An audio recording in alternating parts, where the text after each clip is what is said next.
I'm Sam. I have a love for all things craft related, and like most people, if I get stuck for inspiration, I tend to look on YouTube for ideas of things that I can make, anything to do with sewing, crochet, knitting, which I cover most of these arts.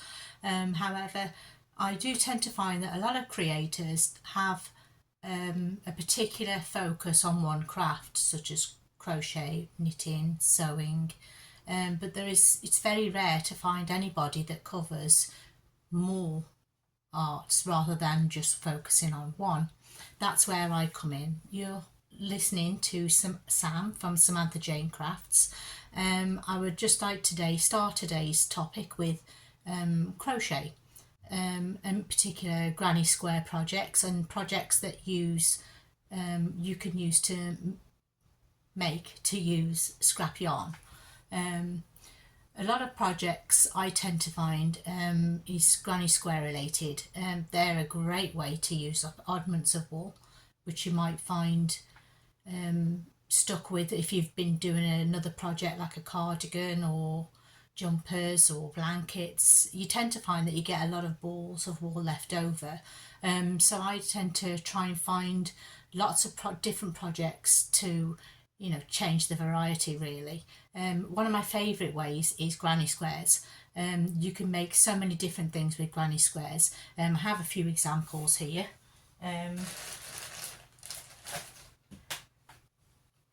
Great gift for giving to teach as a teacher's gift, mug cozies.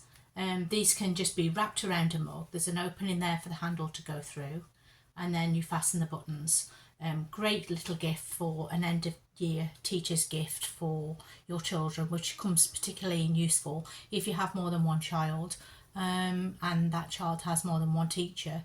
This is a great little gift that you can give them to the end, to pass on to their teacher as a thank you for all the hard work that they've done through the year. Another project using granny squares, I made these fingerless gloves with a topper. You can see it there. You put it on this way, there's a hole for your thumb, and then this bit goes over the top to fasten.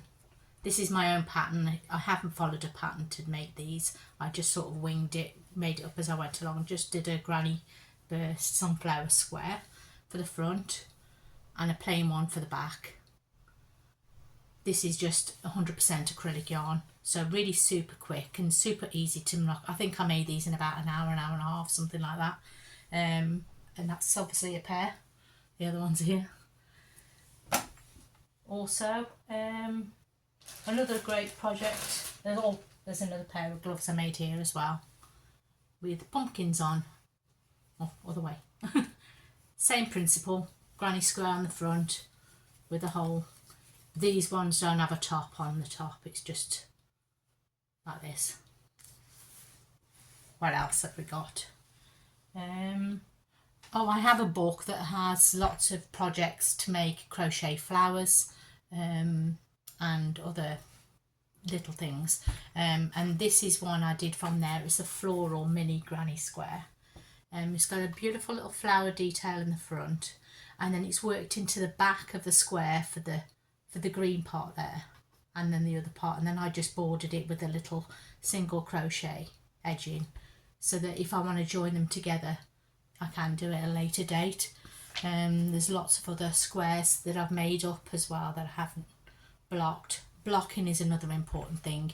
If you're making granny squares, you tend to find they can warp and distort when you come to sew them together, and they can go a little bit out of shape. But if you block them, I don't know if you can see there,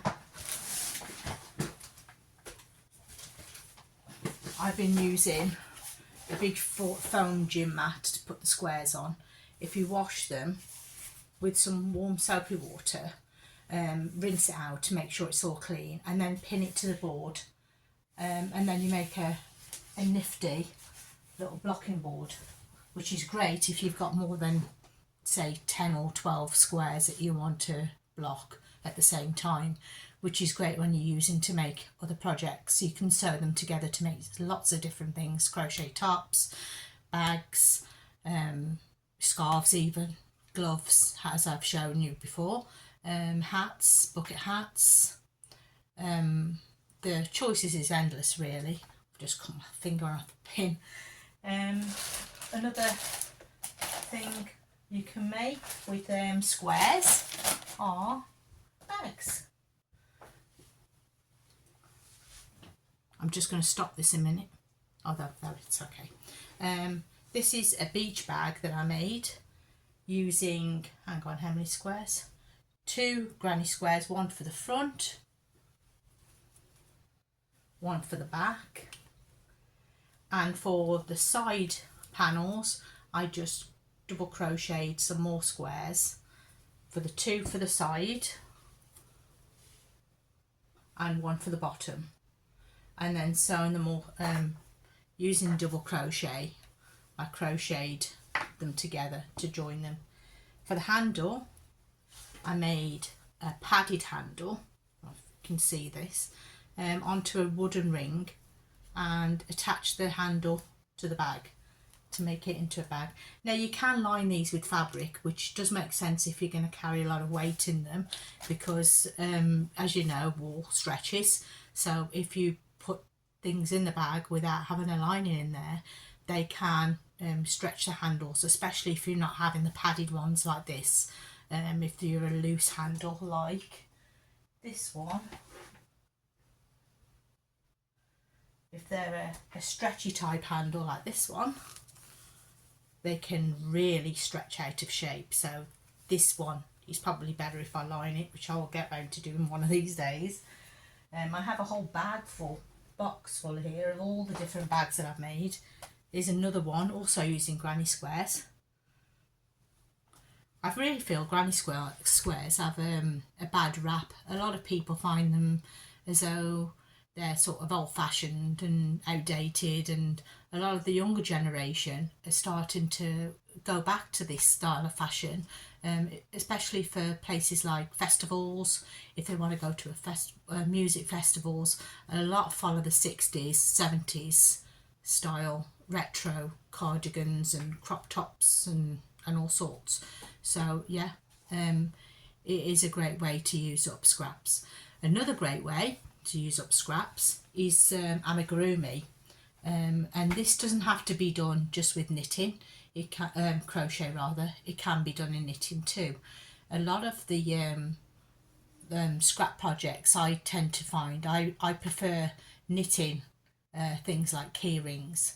I have made quite a few over the years, bumblebees, octopuses. I even made one, that hungry caterpillar, which I think I have here somewhere. Where is it? It's here somewhere. Might be in this bag. Oh yeah, here we go. As a caterpillar. You can see it's got little legs at the bottom. This was all freehand as well, none of these were followed by a pattern, and I haven't written the pattern down because I sort of winged it as I went along. But all these are great ways to use up oddments of wool that you have left over, as I said before. Pumpkin keychains, and the bumblebees, which are really sweet. I love the little faces, they're so cute. Yeah. The ones I did the last couple of days are a little owl,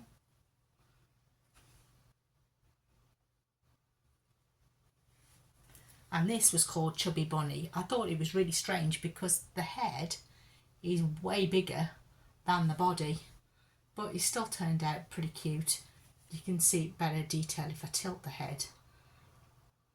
I'm not sure if you can see the detail very well, but I put a little ring on it so that it can be turned into a little bag charm or keychain, whichever you prefer to use them. Another one I need to mention, although it's not my pattern, it's Brianna K Designs, and she did a fantastic chicken pattern using her famous really wheat sheaf stitch, and this is one of my favourites of her designs. It's a cute chicken the emotional support chicken, I think she calls them. This is the large size, and all these were made with double knitting, 100% acrylic style craft. I believe this one was this colour. I've also made it in a chunkier yarn, but I made it, obviously it came out smaller because it didn't do as many stitches. But the beauty of this pattern is it comes in more than one size, and if you use different yarns, you get a different result every time. So no two is really the same. They're very different if you're using either chunky yarn or super chunky. Obviously that will come up much bigger, but this one is just a basic chunky yarn in a lovely mustard colour. I can't remember the name of the yarn of this one, not 100% sure. I think this might have been a King Cole Chunky, if I'm not mistaken. But it has been a while since I bought that wool, so I can't remember the name of it to be 100% certain. But yeah, these are a great way to use up small bits, especially if you're making the smaller size. You can get quite a few from 100 gram ball. I think I got four of them out of one ball. And obviously for the red, you don't need a great deal, just for the I-cord. This is made doing the I-cord technique. And so is a tail, and then the eyes are embroidered, and the beak is embroidered too, so that's quite standard. What else have we got in here? Oh yeah, a little robin is another thing that I made for Christmas time. I made quite a few of these. A lot of people love these. Also, what else was it I had written down here? Bags, cardigans, hats. So now, as we've come to the end of our today's topics, crochet, I hope you enjoyed it. Please like and subscribe, and catch you on the next one. Bye.